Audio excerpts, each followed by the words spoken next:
चलिए दोस्तों, आज आप लोगों को हम बिहार जीके के बारे में बताने वाले हैं। मतलब बिहार से संबंधित जितने भी जीके हैं उस सभी के बारे में हम आप लोगों को पार्ट वाइज पार्ट देने का काम करेंगे। आज का जो है यह पार्ट वन है जिसमें आप लोगों को हम समान परिचय बताने वाले हैं। आप किसी भी चीज़ का तैयारी कर रहे हो, मतलब बिहार स्टेट, जैसे कि बीपीएससी का तैयारी कर रहे हो या बीएसएससी का तैयारी कर रहे हो या बीएसएससी सीजीएल का तैयारी कर रहे हो या आपको बिहार एसआई का तैयारी कर रहे हो या बिहार पुलिस का तैयारी कर रहे हो। कहने का मतलब मेरा यह है कि वैसा एग्ज़ाम जिसमें बिहार जीके से क्वेश्चन पूछा जाता है उसके लिए ये वीडियो बहुत ही इम्पोर्टेंट होने वाली है। तो बिना देरी करते हुए चलिए हम शुरू करते हैं। दोस्तों, इसका जो है आप लोग नोट्स बनाते हुए चलिएगा और आप इसको रिवीजन करते हुए चलिएगा। हमको नहीं लगता है कि आपको रिवीजन करने की दोबारा ज़रूरत ही पड़ेगी। एक बार अच्छा से आप जो है समझ करके अगर आप एक बार नोट कर लेते हैं तो दोबारा रिवीजन करने की भी ज़रूरत नहीं पड़ेगी। तो चलिए शुरू करते हैं। आज की क्लास क्या है? तो बिहार का समान परिचय बताने वाले हैं। देखिए, सबसे पहले बिहार का नामकरण कैसे हुआ। बिहार का नामकरण कैसे हुआ था? देखिए, 11वीं या 12वीं सदी में बौद्ध बिहारों की बहुलता के कारण बौद्ध भिक्षुक, देखिए 11वीं 12वीं सदी में जो है ना बौद्ध भिक्षुक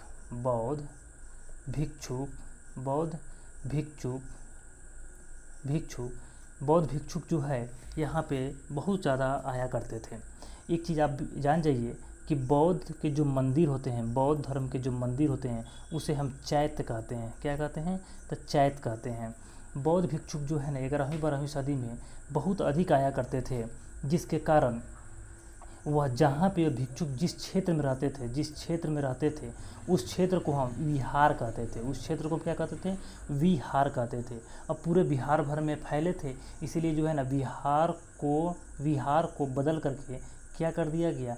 तो बिहार कर दिया गया। यानी कि आप कह सकते हैं कि 11वीं 12वीं सदी में बौद्ध भिक्षुक के बहुलता के कारण बिहार को क्या नामकरण किया गया? तो बिहार किया गया। तो समझ में आ गया बिहार का नामकरण कैसे हुआ। चलिए अब आगे बढ़ते हैं। अगला क्वेश्चन आपसे पूछेगा कि बिहार की आकृति कैसी है। बिहार की आकृति, तो बिहार की आकृति कैसी है? तो चतुष्कोणीय है। कैसी है? चतुष्कोणीय है। ऐसे है, देखिए इस तरह का है आपका बिहार का। तो ये देखिए 4 कोण है कि नहीं है? 4 कोण है। तो कह सकते हैं ना कि बिहार की आकृति कैसी है? तो चतुष्कोणीय है। अब देखिए अगला क्वेश्चन, बिहार की भौगोलिक स्थिति के बारे में आपको बताना है। उत्तर पूर्वी भारत, यानी कि बिहार की भौगोलिक स्थिति क्या है? तो उत्तर पूर्वी भारत में बिहार स्थित है। अब देखिए यहाँ पे अक्षांशीय विस्तार, क्योंकि डायरेक्ट क्वेश्चन पूछ देता है कि बिहार का अक्षांशीय विस्तार कितना है? तो 24 डिग्री 20 मिनट 10 सेकेंड। देखिए ऊपर एक अगर इसे 0 है तो इसको बोलते हैं डिग्री, अगर एक बिंदु है इसको बोलते हैं मिनट, अगर डबल बिंदु है तो इसको बोलते हैं सेकेंड। ठीक है, इसको ध्यान में रखिएगा। तो अक्षांशीय विस्तार कितना है? तो 24 डिग्री 20 मिनट 10 सेकेंड उत्तर से 27 डिग्री 31 मिनट 15 सेकेंड उत्तर। ठीक है, उत्तरीय अक्षांश कह सकते हैं। तो इसको याद रखिएगा, 24 डिग्री 20 मिनट 10 सेकेंड उत्तरी अक्षांश से 27 डिग्री 31 मिनट 15 सेकेंड उत्तरी अक्षांश, इसका विस्तार है। अक्षांशीय विस्तार हो गया। अब देशांतरीय विस्तार क्या है? तो देशांतरीय विस्तार बिहार का जो है 83 डिग्री 19 मिनट 50 सेकेंड पूर्वी देशांतर से लेकर के 88 डिग्री 17 मिनट 40 सेकेंड पूर्वी देशांतर विस्तार हो गया। तो इसको याद रखिए क्योंकि डायरेक्ट क्वेश्चन आपसे पूछा जाता है। अब यहाँ पर ध्यान दीजिए, अक्षांश रेखाओं की संख्या। अब यहाँ पे अक्षांश और देशांतर का बात हुआ है, तो ओवरऑल जो है अक्षांश रेखाओं की संख्या कितना है? तो 179 अक्षांश रेखा है और देशांतर रेखा की संख्या कितना है? तो 360 देशांतर रेखा है। ये नहीं समझिए कि बिहार का अक्षांश रेखा नहीं, पूरा ओवरऑल जो है अक्षांश रेखा की संख्या कितना है? तो 179 और देशांतर रेखा की संख्या कितना है? तो 360। चलिए आगे अब देखते हैं। अब देखिए बिहार का तो देख लिए, अब यहीं पे जो है थोड़ा भारत के संदर्भ में भी देख लेते हैं कि भारत का अक्षांशीय विस्तार कितना है। तो 8 डिग्री 4 मिनट उत्तरी अक्षांश से लेकर के 37 डिग्री 6 मिनट उत्तरी अक्षांश तक है अक्षांशीय विस्तार। किसका? तो भारत का। और देशांतरीय विस्तार कितना है? तो 68 डिग्री 7 मिनट पूर्वी देशांतर से 97 डिग्री 25 मिनट पूर्वी देशांतर। समझ आ गया ना? तो देशांतरी विस्तार आपको समझ में आ गया भारत का, और बिहार का भी समझ में आ गया। चलिए आगे बढ़ते हैं। अब यहाँ पर ध्यान दीजिए, यहाँ पे एक बिहार की चौहद्दी क्या है, तो बिहार की चौहद्दी उत्तर में नेपाल है, ठीक है। ये आपका क्या है, ये बिहार हो गया। तो ये हो गया आपका ईस्ट पूरब, ये हो गया वेस्ट, ये हो गया नॉर्थ, ये हो गया साउथ, ठीक है। तो उत्तर में क्या है, तो उत्तर में नेपाल है, तो यहाँ पर लिखा गया उत्तर में नेपाल, इस क्षेत्र में नेपाल है, ठीक है। उसके बाद दक्षिण में क्या है, तो इधर क्या है, तो झारखंड है। आपको पता है कि 2000 ईस्वी में जो है झारखंड बिहार से क्या हुआ, अलग हुआ। इधर क्या है, दक्षिण में क्या है, तो झारखंड है। पूरब में क्या है, तो पूरब में पश्चिम बंगाल है, ये पूरब है, तो पूरब में क्या है, तो पश्चिम बंगाल है। और पश्चिम में क्या है, तो उत्तर प्रदेश, इधर क्या है, तो उत्तर प्रदेश है। तो बिहार की चौहद्दी भी आप लोगों को पता चल गया। चलिए आगे बढ़ते हैं। अगला क्वेश्चन है कि बिहार का जनसंख्या कितना है। बिहार का जनसंख्या, ये देखिए 2011 के जनगणना के अनुसार, 2011 के जनगणना के अनुसार आपको यह बताया जा रहा है। तो बिहार का जनसंख्या कितना है, 10,40,99,452 बिहार के जनसंख्या। अब देखिए यहाँ पे आपसे क्वेश्चन करेगा कि बिहार का जो है जनसंख्या भारत के मामले में कितने स्थान पर है, मतलब भारत में कितने राज्य है, तो 28 राज्य है। 28 राज्य में जो है बिहार का जनसंख्या का मामला में कौन सा स्थान में बिहार है, तो तीसरा नंबर पर जो है जनसंख्या के मामला में है, 3 नंबर पर है। और फर्स्ट नंबर पर कौन है, तो वह है उत्तर प्रदेश। एक नंबर पर कौन है, उत्तर प्रदेश है। 3 नंबर पर कौन है, तो आपका बिहार है। समझ में आ गया। अब देखिए, और अंतिम आपसे कहेगा कि जनसंख्या के आधार पर सबसे बड़ा राज्य, तो उत्तर प्रदेश। जनसंख्या के आधार पर सबसे छोटा राज्य, तो वह है सिक्किम। समझ में आ गया। अब देखिए भारत की जनसंख्या का कितना प्रतिशत जो है जनसंख्या बिहार में है, तो वह है 8.6%। यह कौन सा जनगणना के अनुसार बता रहे हैं, तो 2011 की जनगणना के अनुसार, ध्यान में रखिएगा। अब देखिए यहाँ पे एक बिहार का क्षेत्रफल कितना है, तो 94,163 वर्ग किलोमीटर, 94,163 वर्ग किलोमीटर या किलोमीटर स्क्वायर। और यहीं पे देख लेते हैं भारत का। भारत का क्षेत्रफल कितना है, तो 32,87,263 किलोमीटर, ठीक है। भारत का क्षेत्रफल कितना है, तो 32,87,263 वर्ग किलोमीटर या किलोमीटर स्क्वायर। अब यहाँ पे देखिए भारत के क्षेत्रफल का कितना प्रतिशत है, 2.86%। कहेगा कि बिहार का जो क्षेत्रफल है, भारत के क्षेत्रफल का कितना प्रतिशत है, तो 2.86% है। चलिए अब आगे बढ़ते हैं। आगे क्वेश्चन है कि राज्यों में क्षेत्रफल में स्थान पर कौन सा, अगर क्षेत्र देखिए जनसंख्या के आधार पर कहा जाए बिहार का स्थान तो तीसरा है, और क्षेत्रफल के आधार पर अगर कहा जाए तो कौन सा स्थान है, तो 12वां स्थान है। तो वहीं कह रहा है कि क्षेत्रफल के मामले में बिहार का कौन सा स्थान है, तो 12 है। 1 नंबर पर कौन है, तो राजस्थान है। क्षेत्रफल के आधार पर सबसे बड़ा राज्य राजस्थान, और सबसे छोटा राज्य क्षेत्रफल के आधार पर तो वह है गोवा, ठीक है। चलिए आगे बढ़ते हैं। अब से कहेगा कि बिहार की लंबाई उत्तर से दक्षिण, बिहार की लंबाई उत्तर से दक्षिण। अब देखिए यह हो गया उत्तर, ये हो गया, एक मिनट, ये हो गया साउथ यानी कि दक्षिण। तो इसका लंबाई कितना है, उत्तर से दक्षिण लंबाई कितना है, तो 345 किलोमीटर, 345 किलोमीटर। और पूरब से पश्चिम की लंबाई कितना है, पूरब से पश्चिम, तो 483 किलोमीटर। ध्यान में रखिएगा। तो वहीं आपको बता रहा है कि बिहार की लंबाई उत्तर से दक्षिण कितना है, 345 किलोमीटर। बिहार की चौड़ाई पूरब से पश्चिम कितना है, तो 483 किलोमीटर। अब यहीं पे देख लेते हैं थोड़ा सा भारत का। तो भारत का उत्तर से दक्षिण लंबाई कितना है, तो 3214 किलोमीटर। और भारत का पूरब से पश्चिम की लंबाई कितना है, तो 2933 किलोमीटर। चलिए आगे बढ़ते हैं। अगला क्वेश्चन है, कहेगा कि बिहार में जिला की संख्या कितना है, तो बिहार में जिलों की संख्या 38 है। अनुमंडल की संख्या कितना है, तो अनुमंडल की संख्या 101 है। प्रमंडल की संख्या कितना है, तो प्रमंडल की संख्या 9 है। प्रखंड की संख्या कितना है, तो प्रखंड की संख्या 534 है। और एमएलए यानी कि विधायक की संख्या कितना है, तो 243 या विधानसभा कह सकते हैं ना। और यहाँ पे एमपी यानी कि लोकसभा का सीट कितना है, तो 40 है। बिहार में कितने गाँव हैं, तो 45,103 लगभग, ठीक है। पंचायत कितने हैं, तो 84,8471 पंचायत है। राज्यसभा का सीट कितना है तो 16 है, और विधान परिषद का सीट कितना है तो 75 है। अब देखिए 38 जो जिला है, यहाँ पे कितना बार क्वेश्चन पूछा हुआ है कि 38वां जिला कौन सा है बिहार का, तो वह है अरवल है। ये अरवल जो है किस जिला से टूट करके बना है, तो वह जहानाबाद से टूट करके 38वां जिला बना है। समझ में आ गया। चलिए आगे बढ़ते हैं। अब यहाँ पे है राजकीय प्रतीक। राजकीय चिन्ह क्या है तो बोधि वृक्ष, यानी कि बिहार का राजकीय चिन्ह क्या है तो बोधि वृक्ष। और राजकीय भाषा क्या है, हिंदी है। देख लीजिए, ये राजकीय भाषा का बात बोला जा रहा है, राष्ट्रीय भाषा नहीं। राष्ट्रीय भाषा का बात नहीं कहा जा रहा है, यहाँ तक कि भारत का भी कोई राष्ट्रीय भाषा नहीं है, राजकीय भाषा है, राष्ट्रीय भाषा नहीं है।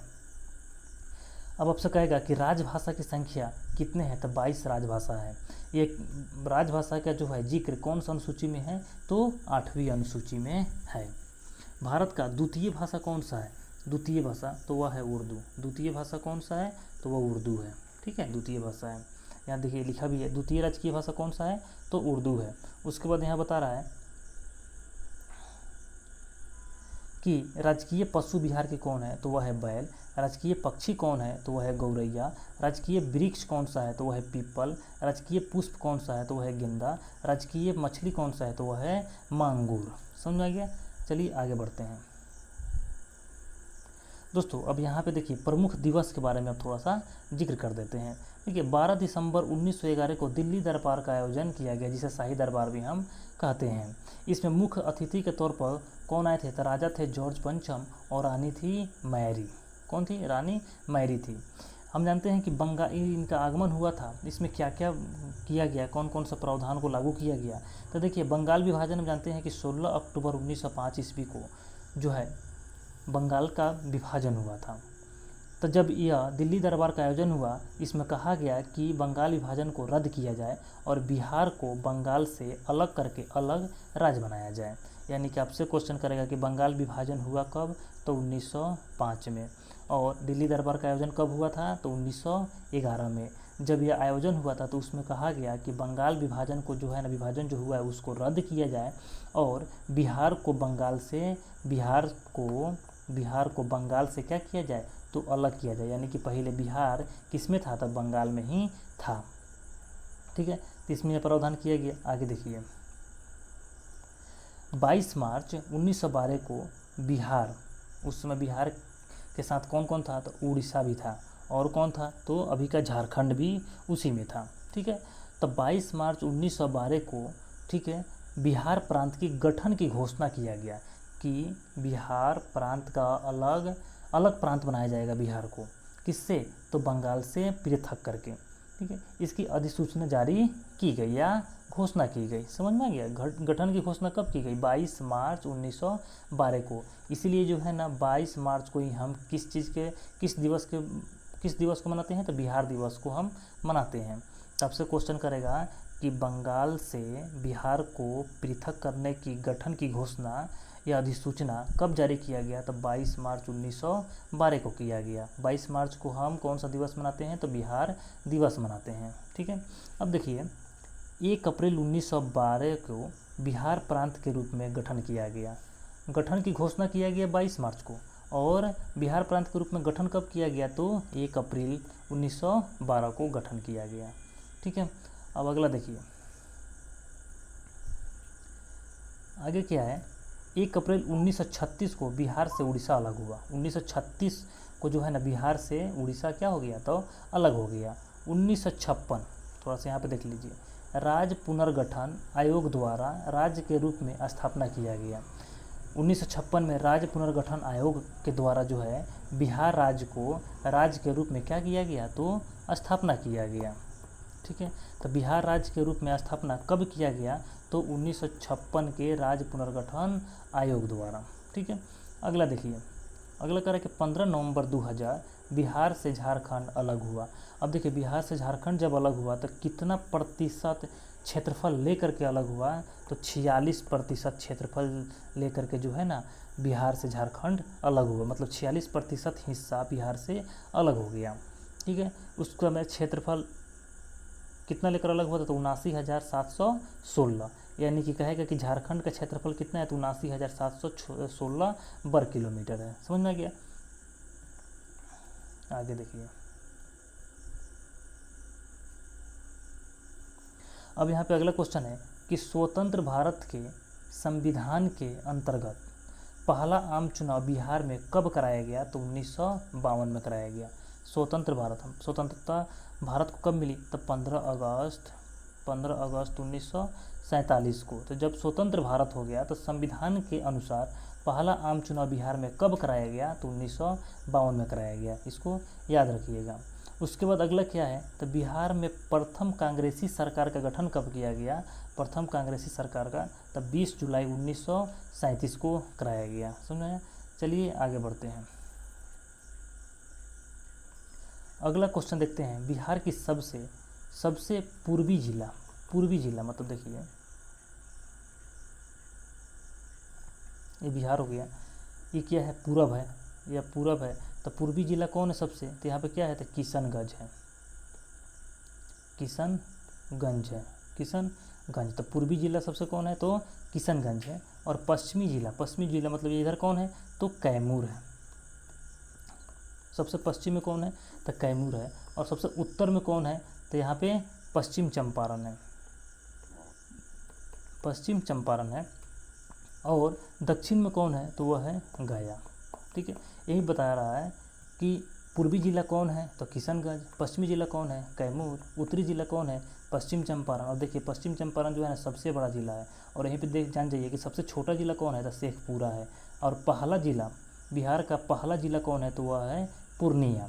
और दक्षिणी जिला कौन सा है? तो वह है गया। सबसे गर्म जिला भी गया को ही हम कहते हैं। ठीक है, आगे देखिए, यहाँ पर अगला क्वेश्चन क्या है कि बिहार को 2 भागों में बांटने का काम कौन करता है? तो वह है गंगा नदी। गंगा नदी जो है बिहार को 2 भागों में बांटने का काम करती है। ठीक है, देखिए ये बिहार का आपका नक्शा हो गया। ठीक है, बिहार के बीचों बीच से कौन सी नदी निकलती है? तो वह है गंगा नदी। कौन सी नदी? तो वो गंगा नदी। अब देखिए बीचों बीच से निकल रही है तो हम कह सकते हैं कि बिहार को 2 भागों में बांटने का काम कौन कर रहा है? तो वह है गंगा नदी। गंगा नदी की लंबाई ओवरऑल, गंगा नदी की लंबाई कितना है? तो 2525 किलोमीटर, 2525 किलोमीटर। समझ में आया? और कहेगा कि बिहार में गंगा नदी की लंबाई कितना है? तो 445 किलोमीटर। बिहार के कितने जिलों से जो है गंगा नदी गुजरती है? तो वह है 12 जिलों से होकर के जो है ना गंगा नदी बिहार से निकलती है। अब देखिए बिहार का किस जिला से होते हुए पहले एंट्री करती है, मतलब प्रवेश किस जिला में करती है गंगा नदी? तो एंट्री करती है बक्सर जिला में। और बिहार का अंतिम जिला से कौन सा जिला है जिससे निकलते हुए बाहर निकल जाती है? तो वह है कटिहार। यानी कि बिहार को अंत किस जिला को करते हुए गंगा नदी निकलती है? तो वह है कटिहार। मतलब एंट्री करती है बक्सर जिला और लास्ट करती है कटिहार जिला। समझ में आ गया? अब यहाँ पे एक चीज़ और जान जाइए कि बिहार के बीच वाला भाग नीचे तथा दोनों तरफ उठा हुआ होता है। मतलब यहाँ पे देखिए ये बिहार हो गया, ठीक है, ये बिहार हो गया, ये गंगा नदी हो गया। कौन सा नदी? गंगा नदी। अब देखिए बीच वाला जो भाग है ना एकदम नीचे दबा हुआ है और दोनों तरफ का भाग क्या है? उठा हुआ है। दोनों तरफ का भाग क्या है? तो उठा हुआ है। अब यहाँ पे आप समझ जाइए एक चीज़ यहाँ पे और बताया गया है। यहाँ पे यूपी में 28, ये क्या है? तो गंगा नदी जो है यूपी के 28 जिलों से होते हुए क्या होती है? तो यह गुजरती है, मतलब कि पास होती है 28 जिलों से। ठीक है, अब देखिए यूपी में कौन सा जिला से एंट्री करती है? तो बिजनौर जिला में एंट्री करती है। और लास्ट किस जिला से? तो बलिया को लास्ट करते हुए बक्सर में एंट्री करती है। और कटिहार को लास्ट करते हुए फिर आगे कहाँ चली जाती है? तो पश्चिम बंगाल होते हुए आगे जा कर के आपको क्या कहते हैं बंगाली खाड़ी में गिरती है। समझ में आया? चलिए आगे बढ़ते हैं। हो गया दोस्तों, अब इसके नीचे नहीं है। चलिए यहाँ तक आप लोगों को समझ में आ गया होगा। अगर अच्छा लगा हो तो चैनल को सब्सक्राइब कर लीजिए, लाइक भी कीजिए और कमेंट भी कीजिए कि आपको कैसा वीडियो लगा। इसी तरह का वीडियो जो है आप लोगों को हम देने का कोशिश करेंगे। देखिए बिहार से संबंधित किसी भी एग्ज़ाम में कोई भी क्वेश्चन अगर आएगा तो इस वीडियो से, जितना भी हम वीडियो देंगे उस वीडियो से एक भी क्वेश्चन छूटने वाला नहीं है। धन्यवाद दोस्तों।